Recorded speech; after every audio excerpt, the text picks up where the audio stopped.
Okay, here is a question about army opposition during World War II. The question is, describe the role of army leaders in opposing the Nazi government during World War II, 1939 to 45. This particular question hasn't actually appeared on the paper before, but because the specification is now from 2015 putting more emphasis on World War II, I thought it was important to give you a modelled answer in case there is a question this year with a particular focus on this. So opposition by the army leaders. Pull back a little bit and just get the usual overview of the structure. This could come up as a question 2, which would only be 9 marks, 13 minutes. It could come up as a question 3 or 4, which would be 12 marks, 18 minutes, a mini essay. It could even come up in some form as a question 6, 5B or 6B, which will be 16 marks. So what I've done is I've produced a pretty detailed answer here for you, which you can adapt for a range of questions. Okay, so let's just get into the details of it. Remember, the key thing is the points that are in the introduction, the opening sentence of each of the key points, what we call the topic sentences, and the conclusion. And then if you've got time, flesh out, add detail to those main points that you're going to put across, okay, depending on how fast you can write. So let's look in detail then at how you would approach this particular question. The focus is very much on army leaders and on World War II, 1939 to 45. It says describe the role. So what you've really got to do is get into the fact what motivated them and how they felt about Hitler. So your introductory paragraph, let's look at this. The army leaders, on the whole, in the early years, so that would be 1933 to 39, on the whole, supported Hitler. No doubt about that. When Hitler came to power in 1933, they strongly believed that he would do Germany a lot of good. But the key point to put across in the introduction is they gradually developed doubts about him, and those doubts began to crystallise, all come together during World War II, when a small group became convinced that they needed to remove Hitler. And there were various attempts to kill Hitler and to actually overthrow the Nazi system.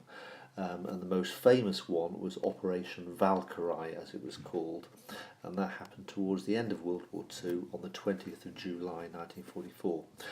So the introduction, as you see it there, is literally a couple of sentences. Okay, so that's all you'd spend.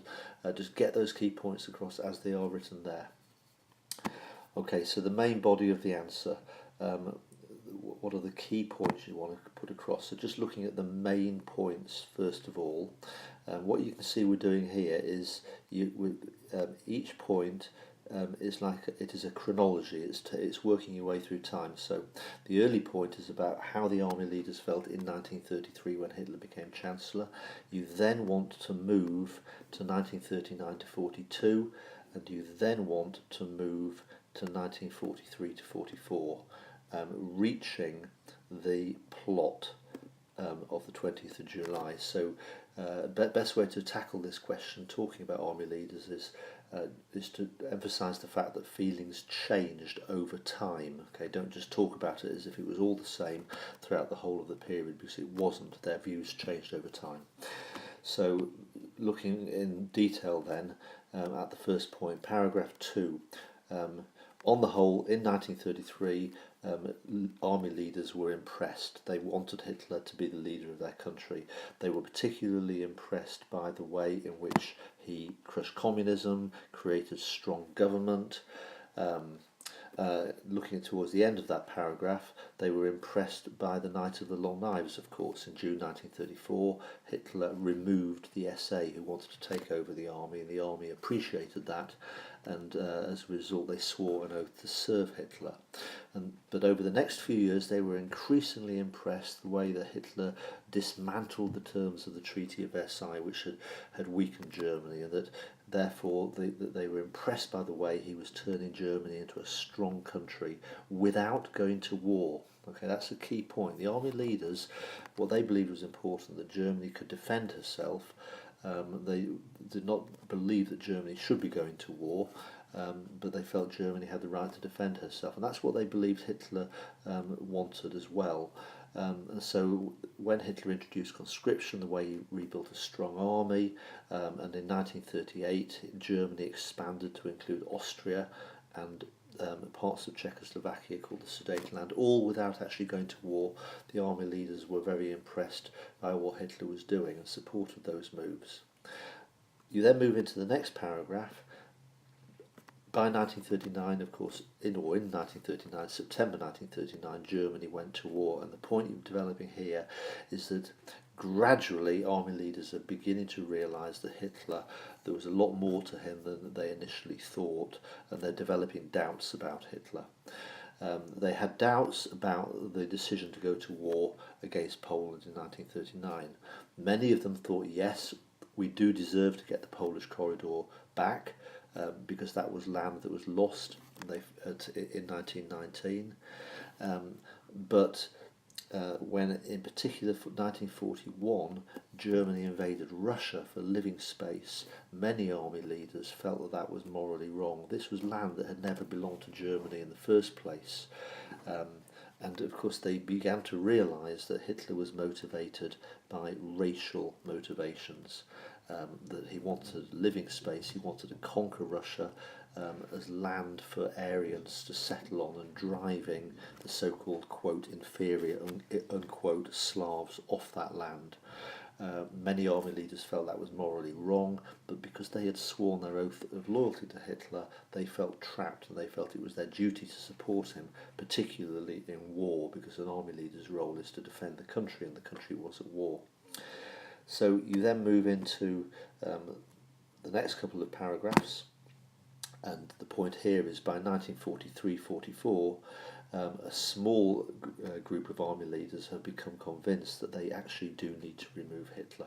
So those doubts, they put them to one side and they recognise that. In particular, by 1943 the war was turning against Germany. The Allies have demanded unconditional surrender. When Germany surrenders, she will be simply told what the peace treaty will be. She'll have no say in it. And it was clear that Germany was going to lose the war.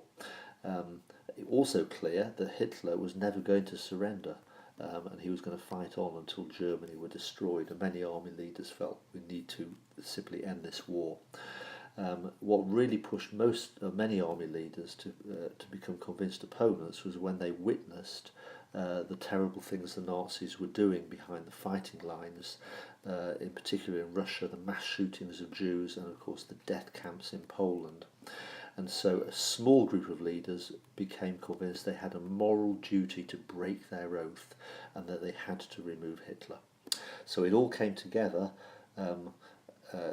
in what we call Operation Valkyrie, which was the code name to a plot that had been developing for some time under the leadership of a general called General Ludwig Beck. But the key plotter was a man called Colonel Klaus von Stauffenberg, von STA, you can see it there, Stauffenberg. He was the most famous plotter. And it happened on the 20th of July 1944. Learn the date. Now, very famously, this textbook says this, obviously, is that the briefcase containing a bomb under the desk, the bomb exploded, several people in the room were killed, but Hitler amazingly survived, cushioned by the strong, staunch oak support at the end of the table. But Stauffenberg, leaving the conference, believed that Hitler had been killed, and so that an extensive plot across the whole of Europe was put into place. Key Nazi leaders across Europe were arrested by the plotters, and the plot was well underway. It wasn't just about killing Hitler, it was about seizing power and overthrowing the Nazis across Europe.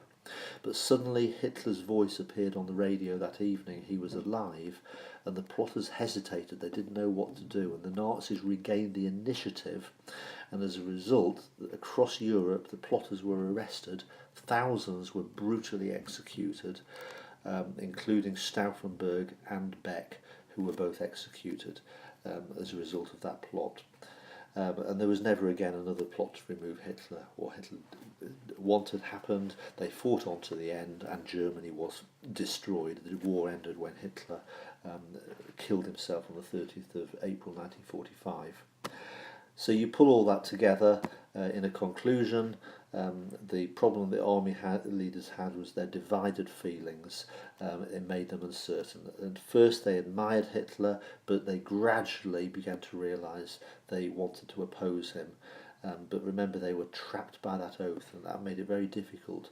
But a few brave plotters felt it was morally important. They had to break that oath, and that is why Stauffenberg and Operation Valkyrie was so important. They felt it was important to show future generations, including